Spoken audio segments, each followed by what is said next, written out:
আমি অনেকগুলো ইয়ে দিলাম না, ওই যে কেমিক্যালগুলো ছিল ওগুলো আমি বললাম না, একটা প্যাকেট আমাদেরকে দেখাইছে, নিজে প্যাকেট দেখাইছে, ওই প্যাকেটের পাশাপাশি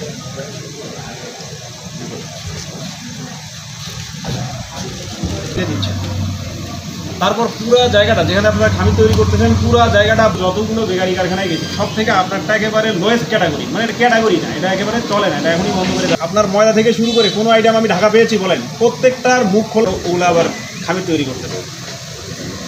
সমস্যা আপনি ব্যাখ্যা করেন।